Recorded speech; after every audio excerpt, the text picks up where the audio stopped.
Un problema multimodal es un problema en el cual para cada objeto del cual queremos realizar algo, en este caso, por ejemplo, queremos clasificarlo, queremos generar un modelo predictivo que lo clasifique, para cada objeto existen distintas fuentes de información y estas fuentes de información suelen ser distintas. Por ejemplo, supongamos que queremos hacer un cierto modelo que dada una imagen de un paciente, una mamografía, una imagen radiológica, lo que sea, nos dé esta sería la entrada, y nos dé una clasificación, ¿no? O bien tiene una patología o bien no la tiene, ¿no?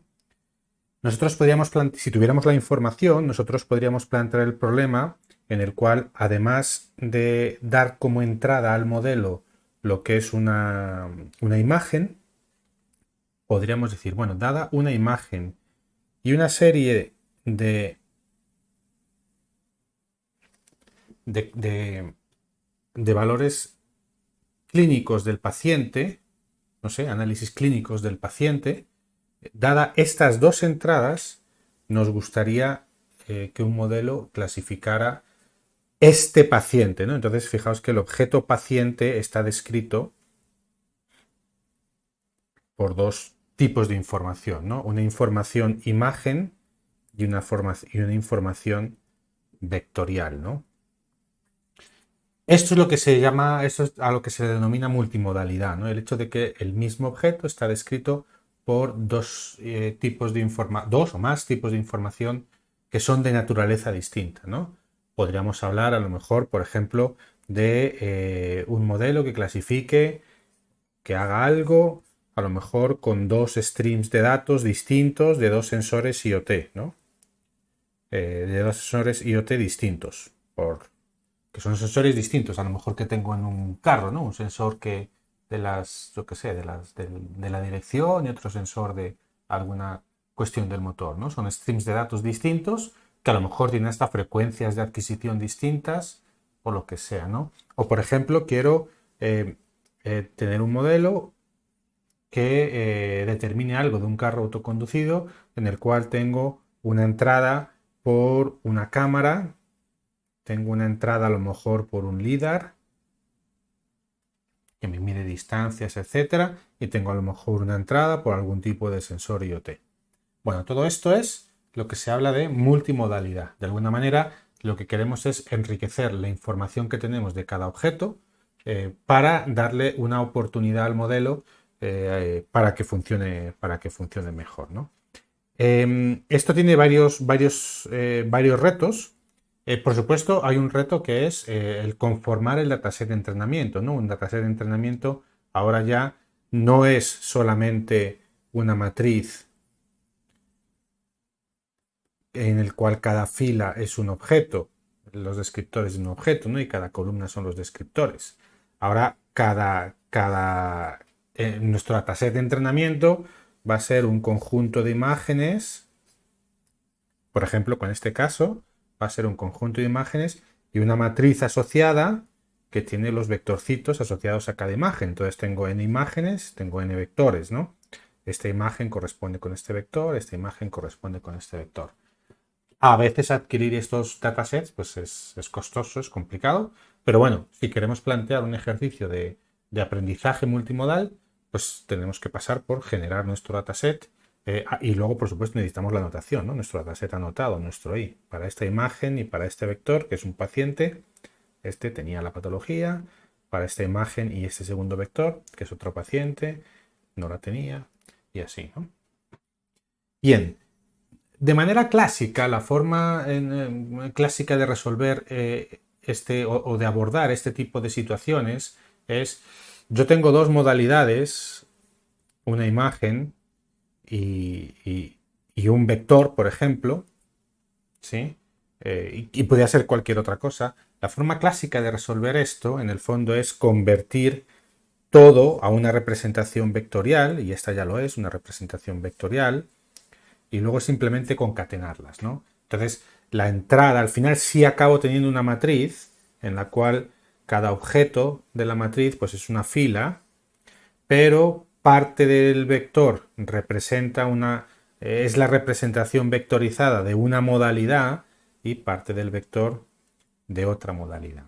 O si tuviéramos más modalidades, pues más partes de las cuales se compondría cada uno de los vectores. Y esto es en el espíritu de lo que se hacía antes de la emergencia, en el sentido de que emergiera Deep Learning. Es lo que era la construcción de características, de descriptores de una imagen, de un sonido, de un texto, eran cosas que se hacían, bueno, todavía se hacen, por supuesto, que se hacían muy de manera manual y de manera artesanal. Es decir, este paso de obtener unos descriptores desde una imagen, hay muchos métodos, y el histograma de gradientes, las transformadas de Fourier, wavelets, en fin, hay un montón de métodos para obtener una representación vectorial de una imagen, ¿no? Y esto es como se hacía, como se hace todavía este tipo de cosas, ¿no? Ahora, con el surgimiento de Deep Learning, y lo vamos a ver en los próximos módulos, por ejemplo, vamos a tener una serie de capas convolucionales, que las capas convolucionales son capas de redes neuronales específicas para imágenes. Entonces, si nosotros tenemos un dataset de imágenes, nosotros vamos a hacer una red, si solo tuviéramos un dataset de imágenes, no fuera multimodal, nosotros vamos a hacer una red en la cual las primeras capas de la red no van a ser simplemente un conjunto de neuronas como hemos visto hasta ahora, sino van a ser una serie de capas convolucionales, ¿no?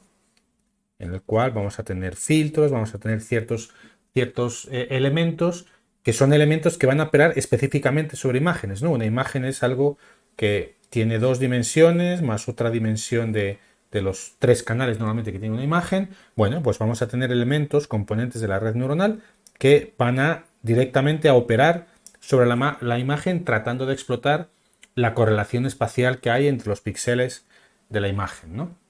Bueno, eso es un tipo de red, es un tipo de capa muy concreta, son capas convolucionales muy concretas, ¿no? Entonces, normalmente uno pone varias capas convolucionales y luego ya acaba poniendo capas fully connected, ¿no? Normal y corriente. Fully connected, que son las capas densas que hemos visto hasta ahora, ¿no? Entonces hay un conjunto de capas convolucionales y un conjunto de capas fully connected hasta lo que es a lo mejor la clasificación final, ¿no? Dos clases, dos neuronas de salida o las que sean. Vale, si tenemos, claro, esta aproximación, en el fondo lo que se hace es que las capas convolucionales son las que de alguna manera se calibran para hacer una extracción de características automáticas de la imagen, ¿no? En vez de generar nosotros manualmente un vector que lo describa, nosotros a la red le damos directamente la imagen. Y estas capas, digamos que se calibran para extraer características de la imagen. Por tanto, nos interesa mantener estas capas. No nos interesa hacer una extracción manual y concatenarla con el vector de la otra modalidad, ¿no? Si tuviéramos, por ejemplo, en este caso, otra modalidad, imágenes más datos clínicos, por ejemplo, la forma de abordar esto de manera general, y esto es lo que sí que es una arquitectura multimodal, la forma de abordar esto, en el fondo es decir, bueno, vamos a tener como dos redes, este es el vector de entrada y vamos a tener nuestras capas densas normal y corriente por acá, y en un momento dado sí que hacemos la concatenación, por ejemplo aquí podríamos coger y decir, bueno, aquí ya tenemos, y el número de capas de cada rama de la red puede ser totalmente distintas, ¿no? Y en un momento dado ya tenemos a lo mejor esta fully connected aquí y esta fully connected aquí, y aquí sí que hacemos la concatenación, ¿no? Que en el fondo, si os fijáis, es lo mismo que hacemos acá, pero estamos dejando que la red sea la que en su calibración, en su entrenamiento, haga la propia extracción de características conjuntamente de las imágenes de una modalidad y de la otra modalidad, ¿no? Y luego tendríamos aquí los fully connected. Entonces, ¿qué es lo que implica esto? Esto implica que tenemos que ser capaces de montar una arquitectura en la cual los datos de entrenamiento, o sea, mi X, van a ser mi X de imágenes y mi X de vectores, y yo voy a tener mi Y normal y corriente. Y de alguna manera, cuando yo haga, por ejemplo, el fit, le tengo que poder decir a mi red que, oye, no es un fit de un X e Y, es un fit de unas imágenes con unos vectores y con un Y, ¿no? Y tengo que ser capaz de montar una red de esta manera, ¿no? Una red que tiene dos entradas, que en un momento dado se concatenan, se combinan las capas, y al final pues tengo la clasificación, que es lo que comparo con el I, ¿no? Bueno, esto es lo que vamos a poder hacer con el API funcional de TensorFlow. Y es lo que vamos a ver de manera muy simplificada, pero es lo que vamos a ver en el notebook en los siguientes vídeos.